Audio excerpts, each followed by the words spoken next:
Okay, welcome everyone. We're continuing with the book of Esther. We are on chapter 6. Okay, so the last thing we saw in the end of 5, we saw that Haman is, so outraged by Mordecai, now bowing down, and he decides that he is going to have him killed. And he builds the giant tree, the gallows to hang him. And his wife, Haman's wife, and his advisors, the ones that he loves, it says, they tell him, listen, make this gallows, this tree 50 feet high, 50 amos high, and tomorrow morning go to the king and tell him that you want to hang Mordecai on the tree. And then at night, when you go to the party with Esther, you'll be very happy, content, because the king said to hang Mordecai. All right, that's what we saw at the end of chapter 5. Now, a couple of things that I got to explain leading into chapter 6. So first of all, the Medrash says that Mordecai, remember, he's now fasting. The Jews are all fasting for 3 days. The 14th of Nisan, the 15th, which is Pesach, and the 16th of Nisan. They're all fasting for 3 days. And what Mordecai did was that night, he gathered tremendous amount of kids, and they were davening, they were praying. And Haman came to where Mordecai was gathering the kids, and it says the Medrash says he sent his guards all around there. He threw some kind of thing on them, like cables to keep them locked in. And he says, after this, I'm going to come and kill the kids first, and then I'm going to hang their rabbi Mordecai. And the kids were there, and they started calling out and praying and davening. And the Medrash says, and this is the language of the Medrash, says that Hashem said to the Malachim, what is the sound of the sheep that I hear calling out? And at that moment, it said Hashem went from the throne of judgment to the throne of compassion. And that's the moment where everything switches. And now there's going to be a dramatic shift that's happening at that moment.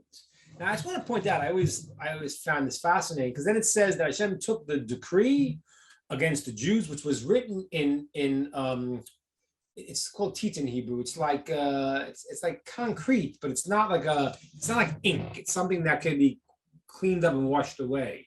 He took the decree that was written in tit, that was written in with some kind of concrete of light sort, and it was nullified. So I think it's significant why it's these kids, and they sound like sheep, and then the decree, and I think it's part of the thing is that we said before, this decree against the Jews was external, in the sense that Hashem never wanted to bring this decree up, never ever wants to, of course, but even the reason why it happened was external. The Jews did things not because they really broke away from Hashem, it was external. Nebuchadnezzar said, bow down to the idol, I'll kill you, the beginning of the Babylonian exile, a few years earlier, and some of them did. Alternatively, they felt pressure, they had to go to Achashverosh's party. It was all external acts. And that's what the kids represent. The kids represent that the kids don't have the ability, it's funny, it says in one level, children's learning is higher than adults because they've never sinned. Now, someone's got to mute themselves.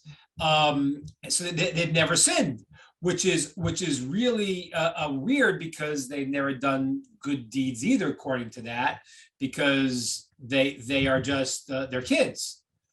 So the answer is that even though that's true, that there are just kids and they haven't done things, there's a certain purity to them, which is the inner essence of Jewish people. And that's what came out now. That Mordecai said, we want to be connected to Hashem. And everything we do is external. And the kids crying, calling out, it sounds to Hashem, so to speak, like sheep, like the way sheep follow the leader.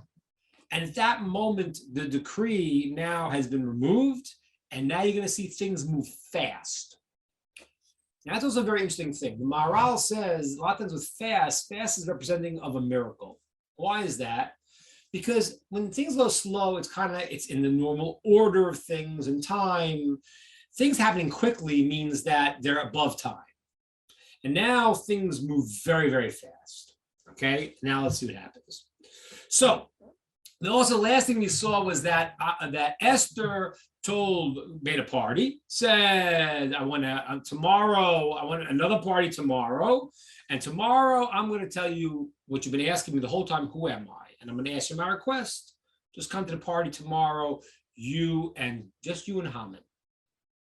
Now, all of that, I said a lot of reasons Esther did that. One reason she created jealousy. And the Gemara says she was hoping that the king would kill her and kill Haman. But that night, the king all of a sudden couldn't sleep. And it lines up what we said before. Once Hashem said, okay, the decree is over now, it says that night Hashem moved everything in the world. And that's what we have a tradition that says whenever it says the king in the text in Esther, in the book of Esther, it doesn't say King Achashverosh, it's referring to not just the King Achashverosh, but also to Hashem, the king of the world, king of the universe. So it says, on that night, the king couldn't sleep. So on one level, it's talking about Hashem, well, of course Hashem never sleeps, but that means that Hashem is now moving all of reality and shaking up the worlds to bring about the redemption. That's on the spiritual level. And on the practical level, Achashverosh can't sleep either because he is going crazy. Why did Esther invite Haman? What's going on with Esther and Haman? Haman, all day, Esther and Haman. This is something weird. He can't sleep. As a matter of fact, the Talmud says that night when he did finally fall asleep, he had a dream, and in the dream, Haman comes to him with a sword to kill him.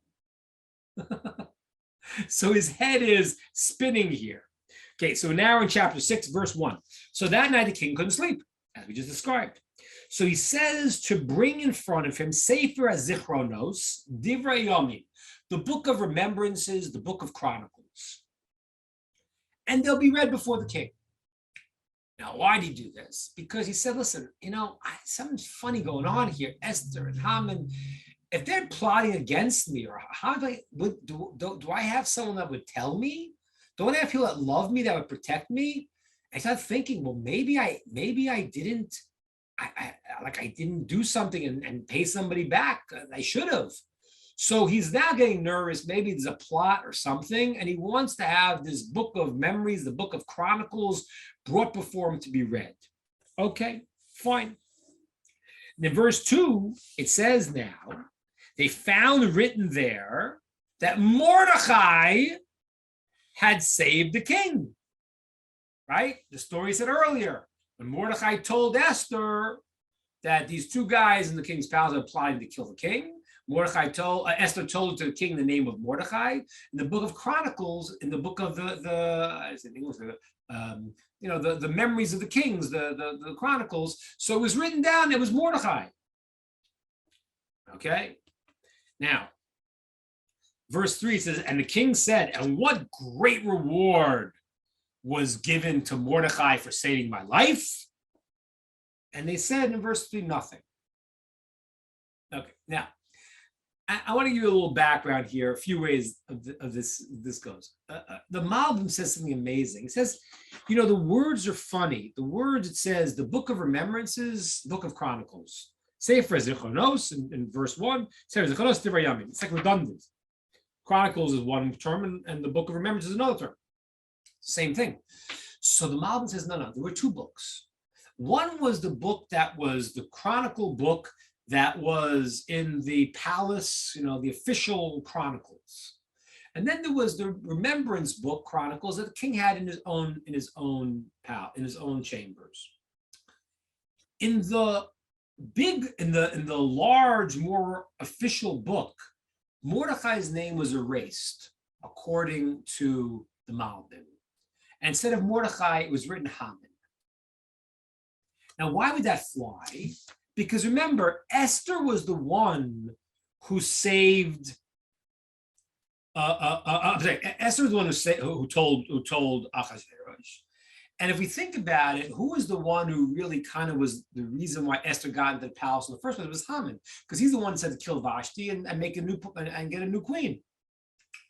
So the Malbim says, in Achashverosh's mind and in the whole political machinations, Haman took credit for Mordechai's act. And he says that he even had it changed in the main text to say Haman's name. But now the king opened up in his own bedroom his chronicles, and he said it was Mordechai's name in there. Okay, fascinating. The Gemara brings it in a slightly different way. The Gemara says that they were trying to erase it. They were trying to, they didn't want to say it says Mordechai, and Hashem said the Malach, and they weren't able to erase it. Whatever that means, they were trying to get rid of, cover it up. No, it's not Mordechai, but it was there, and it came out. There's even an opinion that says that they hated Mordechai, but they also hated Haman. They were jealous of Haman now. So it comes out Mordechai is the person who saved the king. And remember, according to Malbim, the king says, wait a minute, I've been crediting the whole time Haman. And now he's this guy that's my queen wants to have dinner with us, and I had a dream he's killing me, and he takes credit for what Mordechai did. That's all in the backdrop. And that's what happens now in verse 4. Now the king wakes up, it's early morning, and he just had this dream that Haman kills him. And verse 4, he hears somebody in the chatzah, somebody in the courtyard. He says, who's in the courtyard? And they say, it's Haman. Oh, wow. So the Medrash says that Achashverosh even said, maybe it was true. He was coming to kill me. So that's the whole backdrop of this whole thing now. It's amazing. So they say it's Haman. And Haman's coming now to tell the king to hang Mordechai, who the king has just realized the guy really saved him. Okay, verse 5. So they say it's Haman, and the king says, okay, come on, tell him to come in. Now, Haman comes in, and the king says to him, what should be done with the man that the king wants to honor? Verse 6. Now, by Omer Haman said in his heart, who would the king want to honor more than me? Now, according to the way you read simply, it was an innocent question, like he didn't realize. According to what the Malbim just told us, that the king has now suspected Haman of taking the credit for Mordechai's deed. This is now a very tricky question, because Achashverosh realizes that Haman's going to think he's talking about him.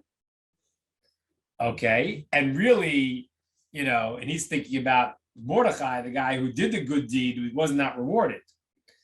So Haman now thinks talking about him, and he says, this is what you should do. Verse 8. If you want to honor the person, you should bring the royal garments, Shalavash Bo Hamelch, the king wore, and the horse that the king wore, and you put the crown on the person's head. And when he said that, the king made a face. And that's why you see afterwards, when Achashverosh commands to do this, he leaves the part of the crown out, because you don't put the crown on anyone else's head. But now notice what just happened. Achashverosh all of a sudden is thinking, whoa, he wants my crown on his head? Whoa, this guy he really is trying to usurp the kingdom.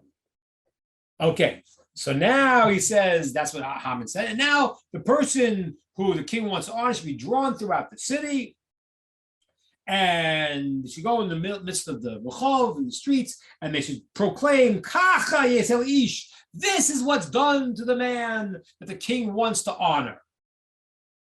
Okay, so Haman's, it says in Mishlei, in Proverbs, Liftei Shever Gaon, before the fall becomes haughtiness. It's always like that.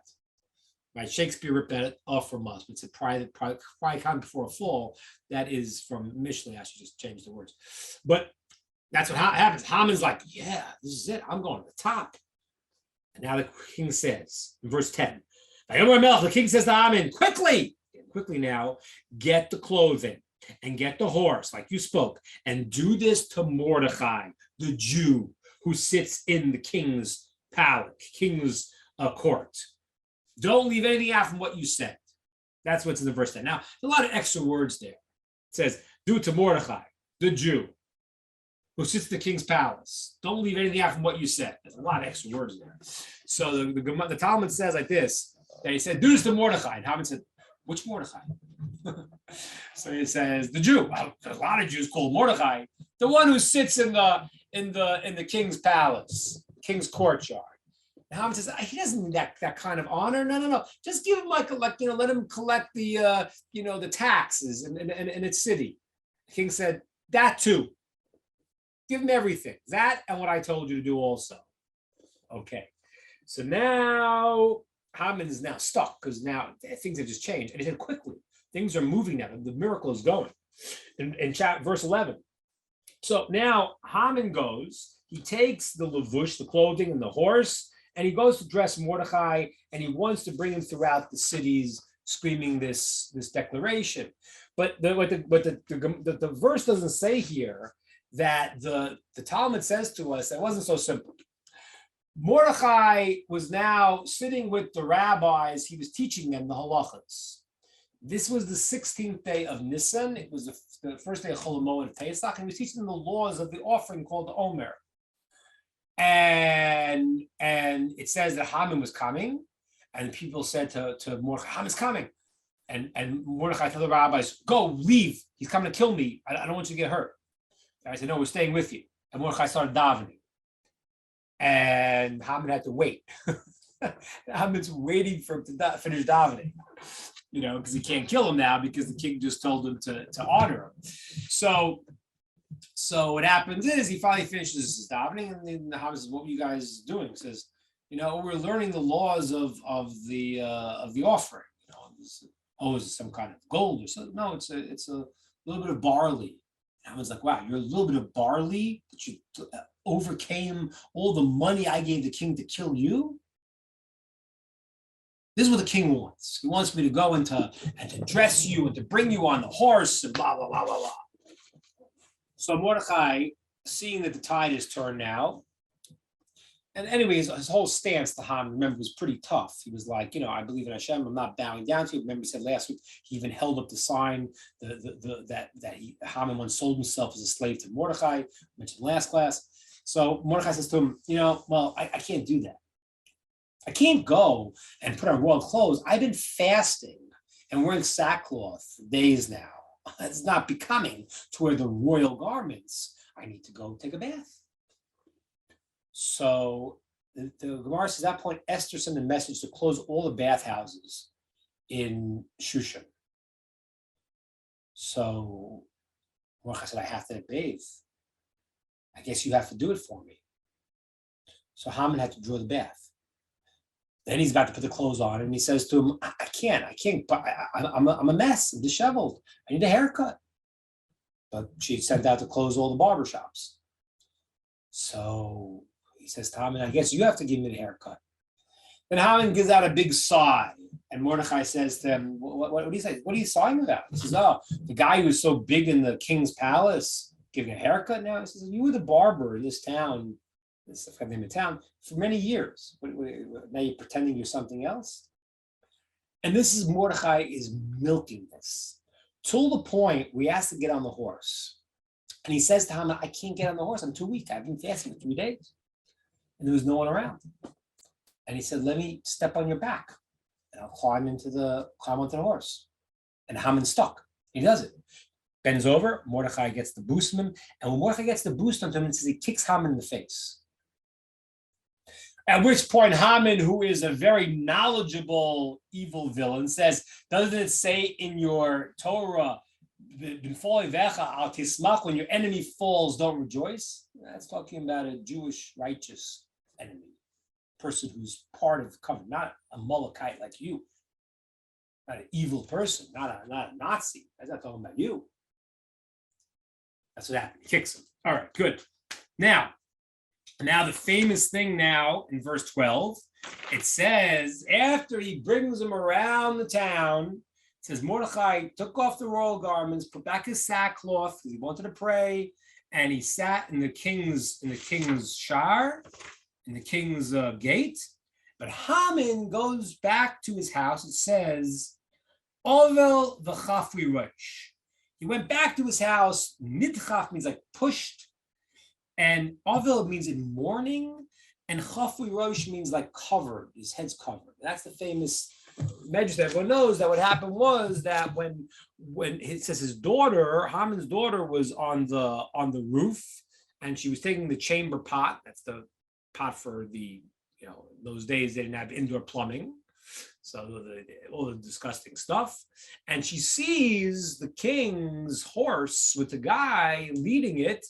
And it says, he's screaming out, this is what's done to the person the king wants to honor. She assumes the guy leading it is Mordechai, and the guy on top of the horse is her father Haman.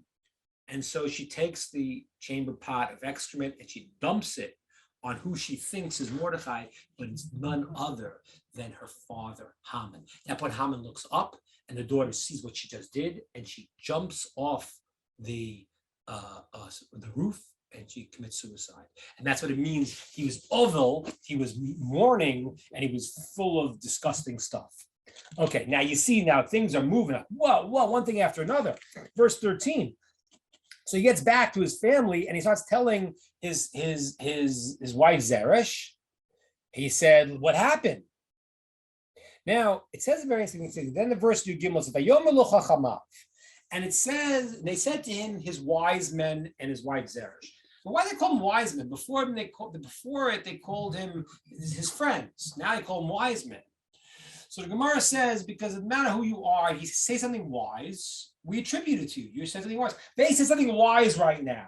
Because Haman said, this is what karo, this is what happened. Meaning that it just happened to happen. I could still get Mordechai killed. He's been paid off for the good deed he did now. It just happened. Karahu, the verse says, it was an accident and he got lucky, but it hasn't paid off. I can still get him put down. And the wise people say to him, no, you got to be careful. Because look what happened. Imizera, verse 13, middle of verse. Imizera Yudim, if he is Jewish.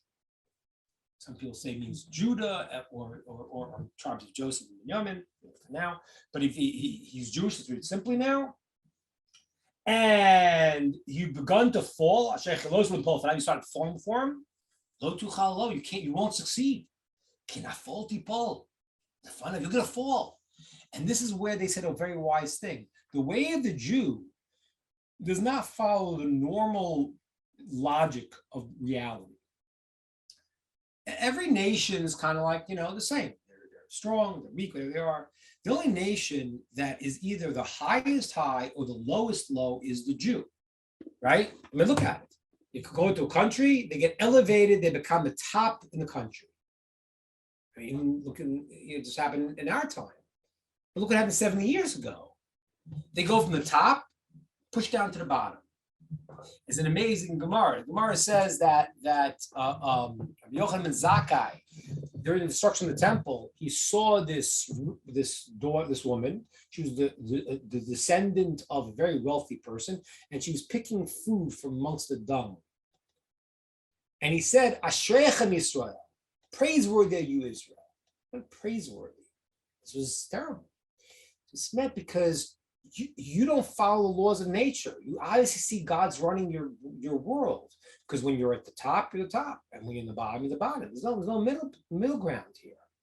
So what happens here is that the wise people say to Haman, no, you can't continue in your path here. It's not a good idea. But Haman's, I'm going to do it. And they start telling him, don't do that, because now that the tide is turned, you start to fall, it's turning.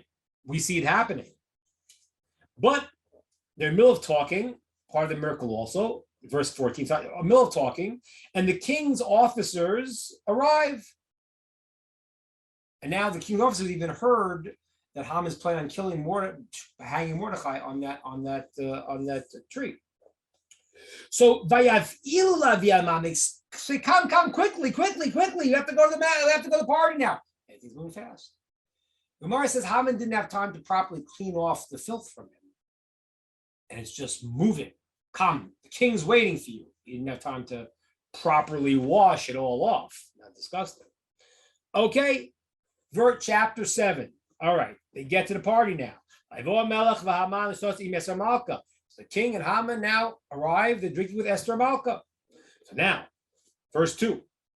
The king says to Esther on the second day, when they're drinking wine, okay, what is your request? I'll give it to you. Half the kingdom is yours. I'll do it. Now, in verse 3, Vatan Esther. Esther answered.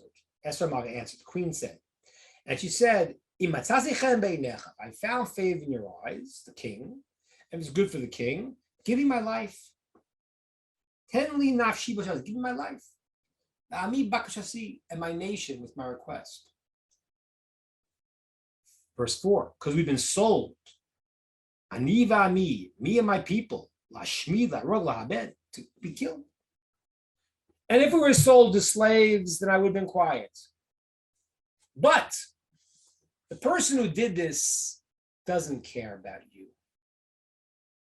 You know, the proof is, king, if you wanted your own good, he was sold to slaves, you made the money at least. This bad guy, this terrible, terrible person, he does not care about you.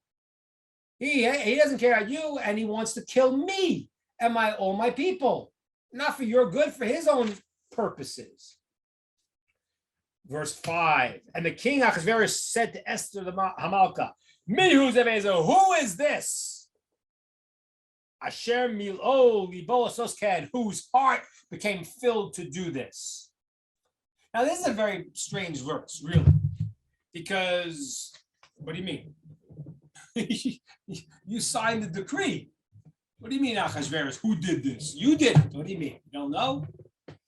So this is where the Malbim and other commentators we mentioned earlier bring their support that Achashverosh did not realize that Haman signed to kill them. That's where they bring their proof. They say that really Achashverosh was willing to have them tricked to do sins, so Hashem would punish them. But that according to the Malbim, Achashverosh never signed the decree to kill them. It said L'abdam. L'abdam means to make them lost, means to make them sinners, find different ways to make them not favorable in God's eyes anymore. And Haman took the opportunity when the king said to L'abdam to make them lost, he wrote, kill. So according to the Malbim, those people, it makes sense. The king said, who did this? Like, because he didn't fully know. He knew he had plans about to get the Jews, but he knew that his plan was to kill them. That's when the Malbim and some commentators. According to the Gemara, it doesn't really seem that way. So I don't know. According to the Gemara, it just sounds like the king is a tremendous phony. Like he did it. And again, without saying the commentators of the Malbim and the other commentators say this, we would think the king knew what he was doing, but he didn't know it was going to be against Esther. And I guess either he didn't put two and two together, he didn't know she was Jewish. So in his mind, it's like, who's trying to kill my wife again? Someone killed my wife before, Vashti. Let's kill my wife now. Who's doing this? And, so that would be the explanation of why he didn't know. Either he's faking it, or he doesn't really realize that she's Jewish, so he knows he's killing the Jews, but he doesn't think he's killing Esther. So that's a question. And the reason why I give you this long introduction is because the next line, the Gemara. Next verse, in verse 6, it says, Vatomer Esther, and Esther said, Ish, Tsar v'oyev, this terrible, terrible guy. Haman harazeh, this evil Haman, this one. Hazeh, this one. Now, the reason why I gave that whole long introduction is because the Gemara says that she first pointed to Achashverosh, saying, what do you mean? You don't know who did it? According to that, either Esther, she lost her cool. What do you mean, you phony? You don't know who did this? You did it. According to Rav Tzadok HaKohen, the world was changing, and Esther was really ruling everything at that point. And she just and she had the power.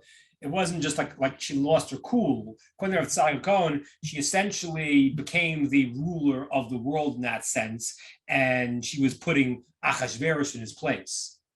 That's where Tzadok learns it. Like she was functioning according to her control that she realized she was a messenger of Hashem, and she was bringing this into the world. But a malach came and pushed her hand away to Haman. And that's what it means that she points to Haman, and then afterwards, Hazeh, this one, but she really points out Hazeh first, and it got moved to Haman. Now it says in the verse 6, it says, and Haman was mivas. He was shriveled. He was embarrassed. He was afraid. He had no way out. You see, that's the beautiful what Esther did, because if she had the king without Haman there, then Haman could have made a story. I didn't realize it's not. He could have made it different, but now that he had both of them there, whatever he was going to say, he was stuck, because the king knew that he came with this decree. He couldn't say, "Oh, Esther, I didn't really mean it. What do you mean? You told me you wanted this decree." So he was stuck. He really was trapped now. Verse 7, the king now gets up, and he is enraged. And he's drinking. He's like drunk. He's enraged. And he goes, El Gitan, Ginas Bitan. He goes to where the garden is. Okay? And then it says in the verse, Haman stood up quickly, because the king was like away now. He was like, I could plead with Esther. He stood quickly to go and ask Esther for his life, because he saw the king was furious. Verse 8.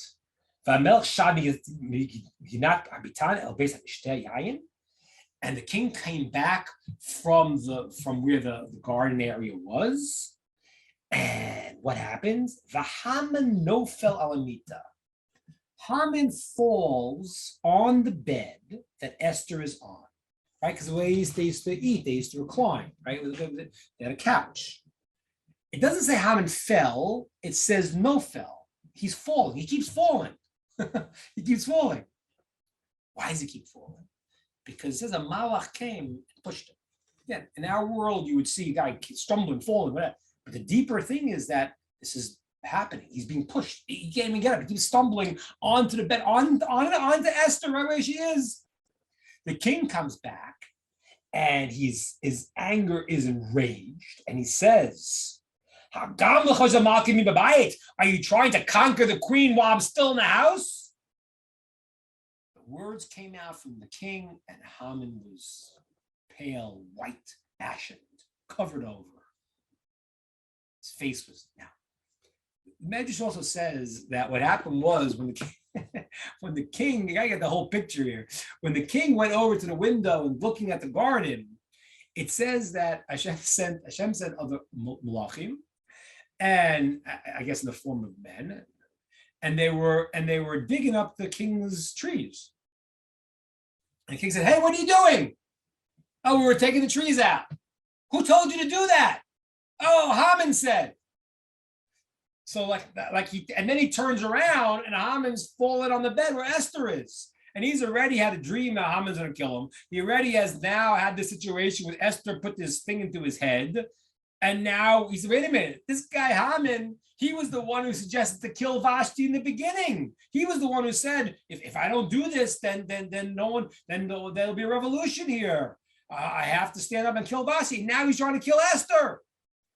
And that was it. That was more than the king could handle. And at that moment, it said in verse 9, it says, Vayomer Charvona. Now, who's Charvona? Charvona was one of the king's officers, what it says in the text. So in the simple explanation, he was one of the king's officers. He was one of the guys who brought Haman and heard him saying he was planning on killing Mordechai. And according to the Gemara, this guy Charvona was part of the plot. He hated Mordechai also, but he saw that the tides turned. So he switched sides quickly. And he said, all of a sudden, hey, that's the tree out there. Look, king, there's a giant tree out there. That's the tree that Haman was going to kill Mordechai on, who did good for the king and saved the king's life. The Gemara says that it was Eliyahu Navi came in the form of Charvona.